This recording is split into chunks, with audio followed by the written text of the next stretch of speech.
Muy buenos días amigos y bienvenidos otra vez más a Crónicas de lo Insólito y bienvenidos de nuevo a la saga de la antigua globalización. Hoy traemos la segunda parte y recordad que en la primera parte de la antigua globalización estuvimos hablando de la gran cantidad de pirámides que hay repartidas por todo el mundo y de la diversidad de culturas que provienen. Hoy vamos a meternos con el tema de los templos trípticos y vosotros diréis, pero ¿qué es exactamente un templo tríptico? Bien, pues os vais a dar cuenta enseguida.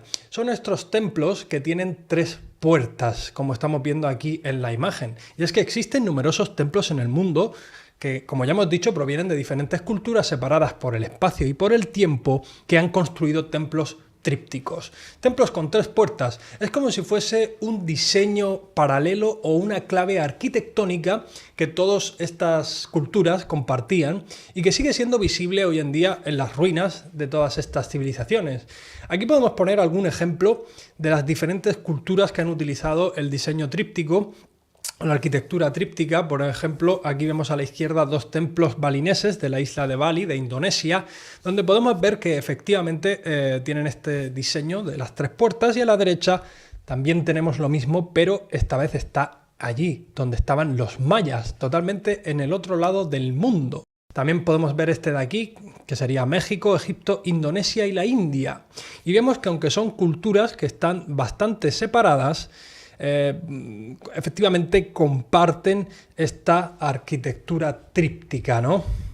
Esta similitud entre los templos es otra prueba evidente de que existía algún tipo de nexo que conectaba a todas estas culturas.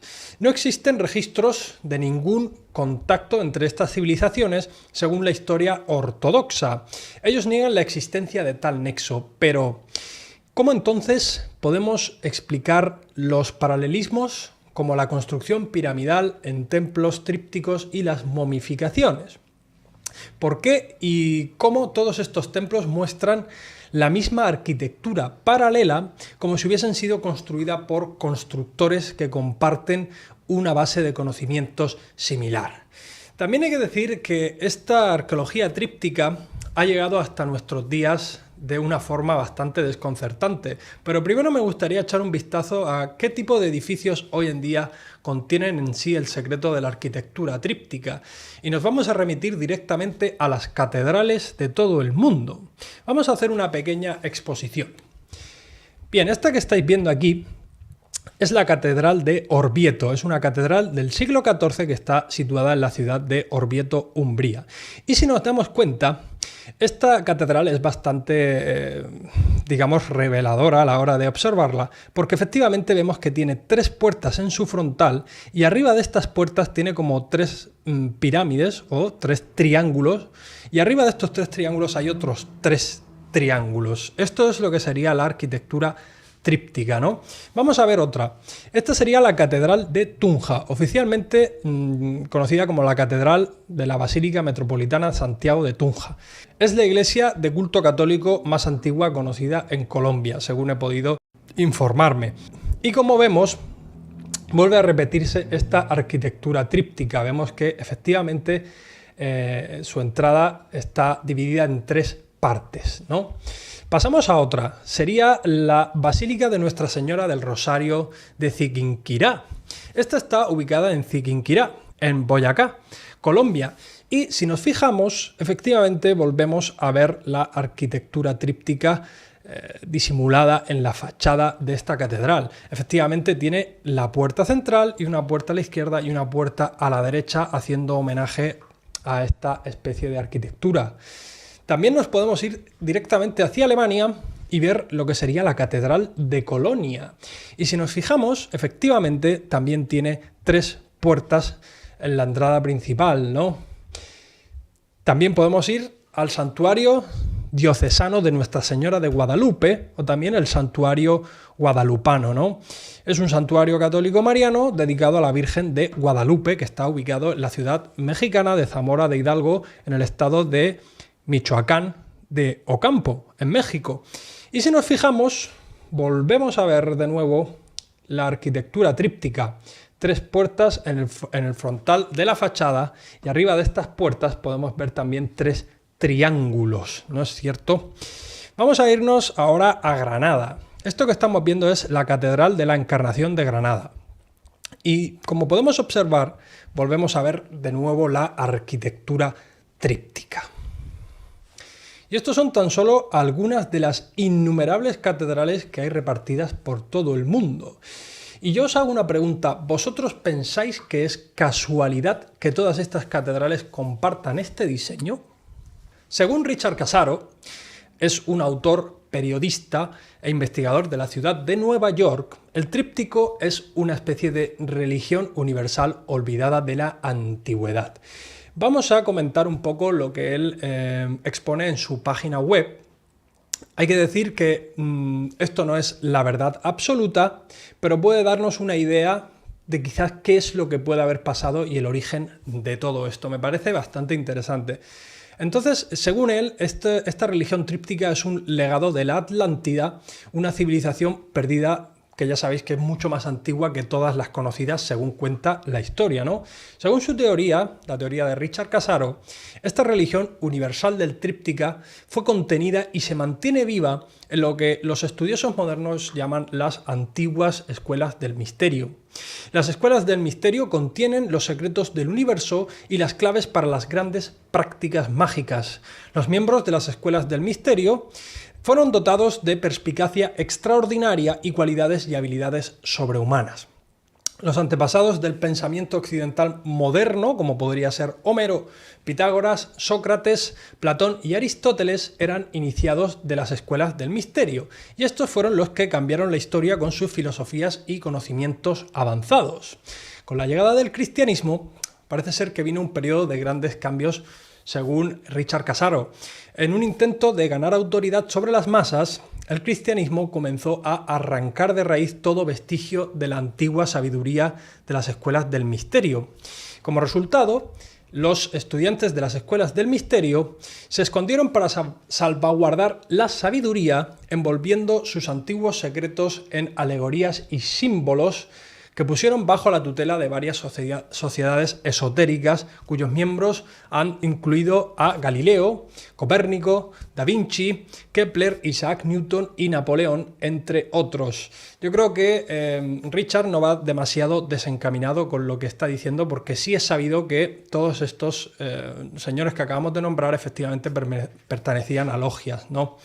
El conocimiento antiguo, según Richard, se debilitó conforme el cristianismo creció al estado de imperio, que fue cuando las enseñanzas por fin comenzaron a extinguirse y los antiguos templos del tríptico cayeron en la ruina, como lo hizo también la sabiduría que alguna vez conservaron. Parecía que muchas, si no todas las conexiones con la fuente original estaban cortadas o tan diluidas que los misterios verdaderos estaban a punto de perderse. Fue durante esa época que una poderosa sociedad llamada la Fraternidad Masónica, o como mucha gente lo conoce como los francmasones, pasaron al escenario de la historia y comenzaron su búsqueda para mantener vivos los detalles de las enseñanzas de la Escuela de los Misterios y pasar la antorcha así a la nueva generación. Los francmasones, según Richard Casaro, recibieron encargos de la Iglesia para construir las catedrales góticas de Europa, codificando secretamente la sabiduría del tríptico en las fachadas de las iglesias, castillos, catedrales, monumentos de piedra, relieves, estatuas, donde permanece hoy en día aún oculta todo este tipo de código. Y esto de que los francmasones construyeron las catedrales por encargo de la Iglesia es una cosa que no solamente dice Richard Casaro, sino que en realidad es una realidad. Esto es una cosa bastante comprobable y de hecho por eso los masones presumen de ser los arquitectos, los constructores, porque en sus construcciones meten simbología y datos bastante interesantes, pero muy difíciles de decodificar. Esto explica en parte por qué innumerables catedrales góticas medievales construidas por los francmasones comparten el mismo modelo maestro. Un desconcertante código de la catedral que todavía no ha sido descubierto, analizado o explicado por los estudiosos modernos, al menos que nosotros sepamos, yo añado. Según Casani, todas las grandes sociedades secretas, antes de que fueran tomadas en los tiempos modernos y corrompidas por propósitos nefastos, según dice Cassani, una vez compartieron la misma religión universal del tríptico. ¿Y en qué se basa él para decir todo esto? Pues él se basa en la universalidad de la entrada tríptica a todas las sedes de estas logias y estas sociedades secretas o místicas. Tengo una imagen sacada de su página web donde podemos ver que efectivamente tanto la entrada de los Skull and Bones, los Rinners, los Freemasons y los Knight of Pythias, que son diferentes logias y órdenes que hay por todo el mundo, comparten efectivamente una entrada al estilo tríptico. De hecho, esto que está diciendo Richard Cassani puede ser que no esté del todo desencaminado. Habíamos dicho que Da Vinci formaba parte de estas escuelas del misterio. ¿Y qué es lo que estamos viendo aquí? Pues efectivamente volvemos a ver lo que sería la arquitectura tríptica o la religión tríptica incluido en este cuadro de Da Vinci. Ya sabéis, la Última Cena. Se ve como perfectamente detrás de Jesucristo hay 3 puertas que hacen homenaje a este estilo de religión. ¿Casualidad o mensaje oculto encriptado por Da Vinci? La verdad es que voy a sacar alguna conclusión de todo esto. Yo no sé si Richard Cassani está en lo cierto o no, porque hay algo que realmente me desconcierta en lo que él cuenta. Él dice que la masonería salva el conocimiento para que la Iglesia no lo haga perder, pero sin embargo luego trabaja con la Iglesia fabricando sus catedrales. ¿Puede ser que la masonería en realidad forme parte de la Iglesia en algún punto y trabaje en conjunto con ella desde hace mucho tiempo? Esto es una pregunta difícil de contestar. La verdad es que, siendo cierta o no la teoría de Richard Cassani, hay una cosa que es innegable y son los paralelismos entre los templos trípticos de todo el mundo. Y la verdad es que hay que pensar en esto, porque pensar que diferentes culturas que además han construido supuestamente según la historia ortodoxa en diferentes tiempos hayan compartido esta arquitectura tríptica es algo como mínimo bastante curioso. Entonces yo creo que deberíamos de prestarle un poco más de atención a este hecho, ya que los historiadores no quieren ver este hecho. Intentan pasarlo desapercibido porque, como ya hemos dicho, no existe ningún tipo de nexo que conecte a estas civilizaciones. Vinieron todos de la Atlántida, fueron enseñados por seres que tenían más capacidad que ellos, vinieron todos de un pueblo en común, fueron todos guiados por alguna especie de energía extraña que reside en algún sitio desconcertante que no sabemos. Son bastantes posibilidades que nos llevan a pensar qué es lo que podría haber pasado, ¿no? Pero el hecho creo que sigue estando ahí, amigos. Esta arqueología tríptica que guarda un secreto bastante antiguo. Así que, amigos, espero que os haya gustado esta segunda parte. Y en la tercera parte vamos a empezar a hablar sobre las similitudes que habían entre todas estas culturas, no simplemente en la arquitectura, sino en otra serie de detalles. Espero que os haya gustado el programa, que os haya resultado interesante y, como siempre, nos vemos en el próximo programa de Crónicas de lo Insólito. Hasta la vista, amigos.